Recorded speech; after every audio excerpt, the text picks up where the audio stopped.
Well, it looks like we got a leak of two up-and-coming products thanks to the Walmart.com website putting up early listings for these items. Now, this is courtesy of TFW 2005 board member JT Prime 17, and it seems like we got a new Cyberverse toy on its way and a new Studio Series toy on its way. Now, let's jump into this. The first one that we have here is a Cyberverse Ultra Class Skullcruncher figure.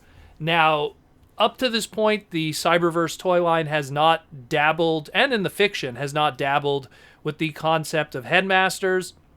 We've had a few Transformers in the show that are based on animals, and they have their own unique kind of stories and how they're done about. I mean, I loved the episode with the Sharkticons and everything. That one was great.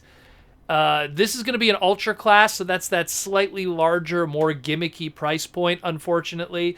And Skullcruncher is also a character that is yet to appear in the show, so it's yet another example of a toy of a character that has not been in the show yet. I mean, this all kind of lines up, and it's believable in my opinion, because the trademark of Skullcruncher, which was originally Skullsmasher, because they had it for the Titans Return first initial wave of Titan Masters, they called it Skullsmasher. It was one word, and it came with Grax, the Titan Master, and it was trademarked in, no surprise, 2016. 3 years later, trademark dies. They go, oh, hey, trademark's dead for Skullsmasher.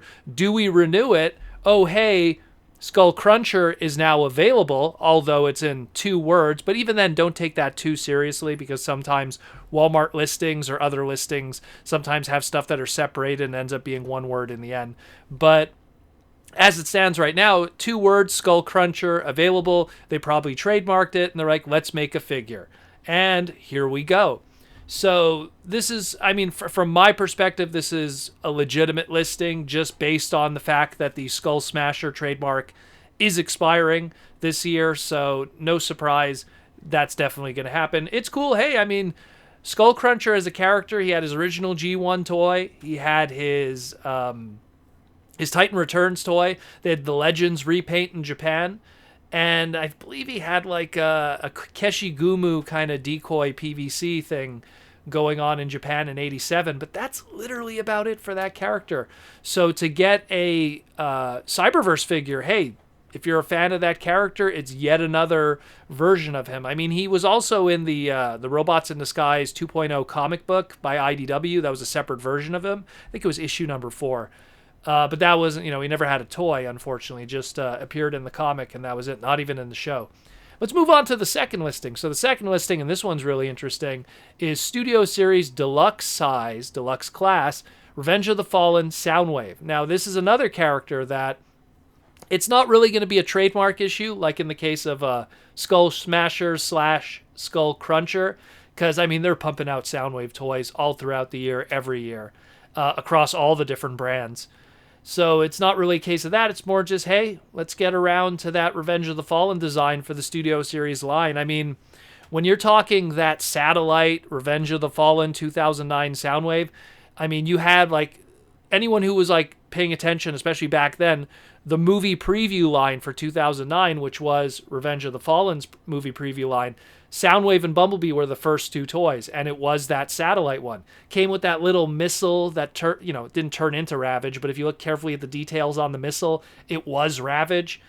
And then, of course, we had the Legend Scale one. Both of those, the Deluxe movie preview and the Legend Scale one, were repainted like crazy. The Legends one was kind of nicer a little bit. I don't know. And then, of course, there was the 2009 Burger King toy, which was terrible. Didn't transform. Was just a gimmicky little thing like all the Burger King movie toys were up to that point. And so, hey, to finally have this character revisited and probably done a lot better justice. Will it come with a Ravage figure, like a mini Ravage figure, or will it just have a missile with some Ravage sculpt details on it, or maybe not a Ravage at all?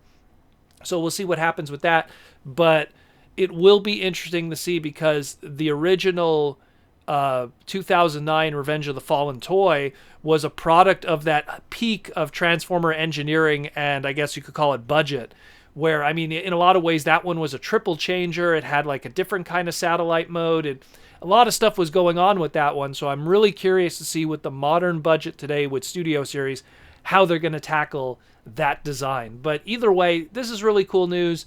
Probably both of them are legit. I mean, there's UPC codes, and this is Walmart listings that we could access right now, so it's probably legitimate. So let me know what you think about this. I'm curious a lot about the Skullcruncher thing, because, I mean, does it mean that they got the trademark back? That's the one that really interests me. But let me know what you think if you're hyped about these two guys.